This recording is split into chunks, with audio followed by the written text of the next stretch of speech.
કેમ છો મિત્રો? સ્વાગત છે તમારું રસપ્રદ જીવનના એક નવા વ્લોગમાં. તો આજે આપણે નીકળી ગયા છીએ દ્વાદશ જ્યોતિર્લિંગની યાત્રા માટે કાવડ લઈને.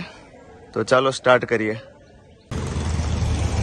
મિત્રો આપણે નીકળી પડ્યા છે કાવડ લઈને વહેલી સવારમાં. ટોટલ આપણે 28 કિલોમીટરનું ડિસ્ટન્સ કવર કરવાનું છે રામજી મંદિરથી ગલતેશ્વર મહાદેવના મંદિર સુધી.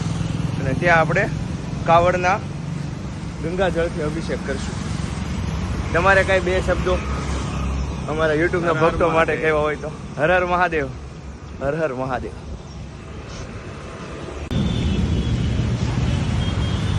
નમસ્કાર મિત્રો, મહાદેવનો વાર એટલે કે સોમવારના રોજ આપણે આ કાવડ પદયાત્રાનો આરંભ કરીએ છીએ.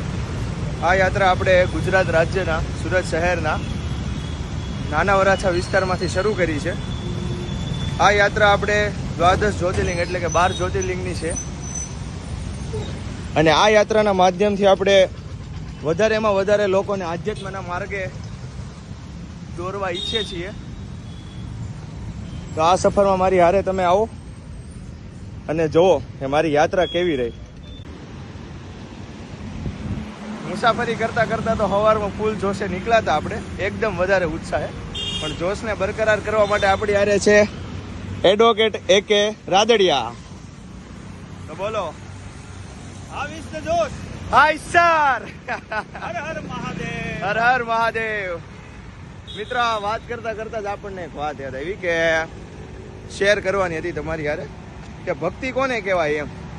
તો અત્યારે ઘણા લોકો નીકળી પડ્યા છે કે ભાઈ સોમવાર હોય તો મહાદેવ ભગવાનના 5 સ્ટેટસ મૂકી દે, 5 ફોટા ઇન્સ્ટાગ્રામમાં મૂકી દે. યંગ જનરેશનના છોકરા હોય તો એ મંદિરે જઈને ખારું એંગલ આવે મહાદેવનું સોંગ મૂકી દે. તો માત્ર એ જ ભક્તિ નથી, ભક્તિનું મૂળ બીજું કાંઈક છે. ખાલી દેખાવ કરવાથી ભક્તિ ન થાય. અમુક સંકલ્પ લેવા પડે, અમુક પ્રાર્થના કરવી પડે, શ્લોક બોલવા પડે. અને શું કેવું તમારું? યાત્રા કરીને દર્શન હા, હાલીને પદયાત્રા કરીને દર્શન કરવા પડે. ગાડીમાં તો એસીમાં બેસીને બધા જાતા જ હોય, સમજ્યા તમે? એસીમાં જવાનું, ત્યાં તમે ઉતરો ત્યાં થોડી ગરમી થાય, દર્શન કરો તમે. શું કેવું મામા તમારું? ખોટી વાત કે સાચી વાત? સહી બાત. તો વાંધો નહીં. મિત્રો, હારે હારે આપણે બીજી સૂચના દેવાની હતી કે ભાઈ બ્લોગમાં જેટલા લોકો જોતા હોય એની માટે કે આપણો બીજો ફેઝ પૂરો થઈ ગયો છે યાત્રાનો. અને રસ્તાનો વ્યૂ આવો ક્યાંક છે. સરસ મજાની લીલોતરીમાં હાલ્યા જ આવી છે. આપણી કાવડે છે હારોહાર. અને એ જો મજા કરે છે એ રીતે લટકતા લટકતા મોજે દરિયા છે એમ મતલબ. અને હસતા ચહેરે આપણે પદયાત્રા શરૂ કરી છે ને હસતો ચહેરો રાખવાનો છે ઠેઠ લગી. અને આપણે એવી ઈચ્છા છે કે પહોંચીને તે આપણો ઉત્સાહ ડબલ થવો જોઈએ. થાકી નથી જવાનું, સમજ્યા? અને થાક લાગતો નથી. આપણે 10 કિલોમીટર હાલી ગયા તો એ થાક લાગ્યો નથી. એટલે એ રીતે આપણી યાત્રા જાય છે.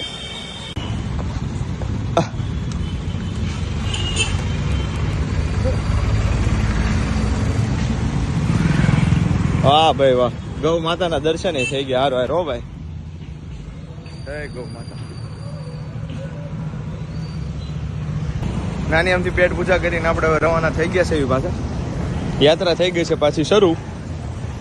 જય માતાજી.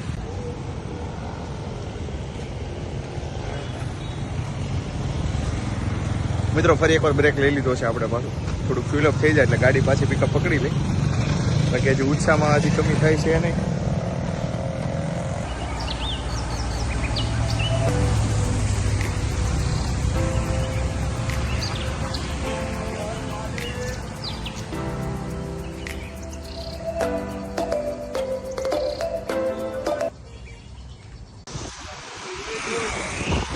મિત્રો, વરસાદ આવી ગયો છે. સરસ મજાનો ઠંડુ વાતાવરણ થઈ ગયું છે. એટમોસ્ફિયર જોવો તમે ખાલી, લીલોતરી. અને આમ જો હા હા હા કેમ છે પણ છે ને હૃદયને આહલાદક અનુભવ થાય એવું.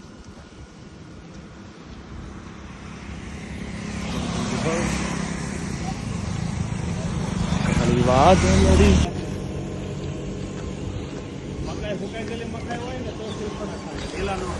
ડોડા જોયા મિત્રો? ખિસકોલી આટું મૂકેલા હો, ખાધા રાખ. તમે શું કહેતા હતા કે સાહેબ?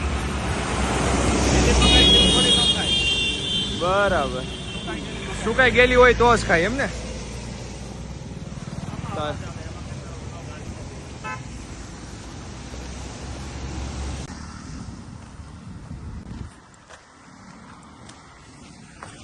બસ સરસ મજાનો રસ્તો છે અને ધીરાતે ધીરાતે હાલા જાય રાત કાઢતા કાઢતા જે કોઈ સામું મળે એટલે હર હર મહાદેવ કહેતું થાય અને આપણે સામે કહી દેવી તો મજા આવે છે.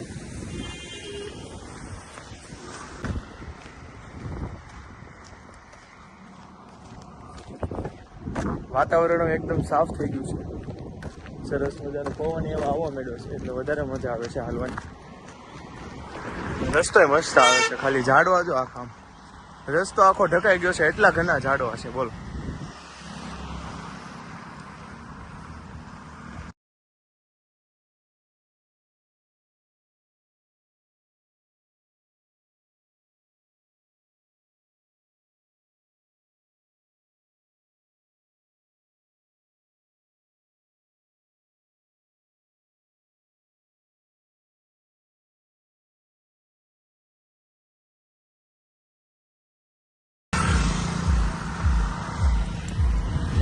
તડકામાં થોડીક કહતા માણસો ખરી હો,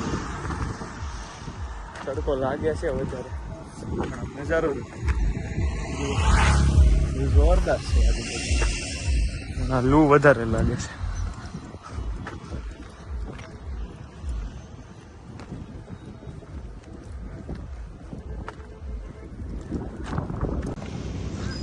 પાછું આપણે ખાઈ પી નીકળી ગયા છે. ત્યાં છેલ્લો વોલ્ટ હતો, હવે અહીંયાથી ડાયરેક્ટ 5 કિલોમીટર જેટલું છે, ડાયરેક્ટ મંદિરે દર્શન કરાવી દઈએ હવે બધાને. આ રસ્તો બહુ મસ્તીનો છે, હમણાં નકરા ઝાડવા વાળો વાડી વાળો રસ્તો આવી જાય. ફાઇનલી મિત્રો આપણે પહોંચી ગયા છીએ 12 જ્યોતિર્લિંગના દર્શન કરવા માટે ગલતેશ્વર મહાદેવ. ખરેખર બહુ સરસ મજાની સફર રહી છે આપણી, અને હવે મસ્ત આપણે જળ અભિષેક કરશું અને પછી મળીએ પાછા.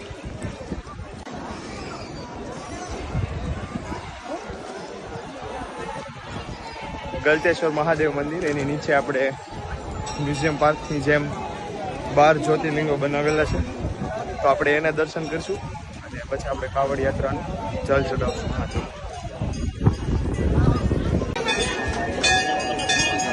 મિત્રો પહોંચી ગયા છે આપણે કાવડ લઈને, આપણે અંદર 12 જ્યોતિર્લિંગના દર્શન કરી અને પછી આપણે જળ ચડાવવાનું છે. અવાજ મારો આવતો હોય કે નહીં આવતો હોય, પણ મારે થોડુંક લાઉડલી બોલવું પડશે. કેમેરામાં આવતો હોય તો બરોબર છે. ચાલો આપણે આગળ જઈએ. ટ્રાફિક એમ તો ઘણી બધી છે.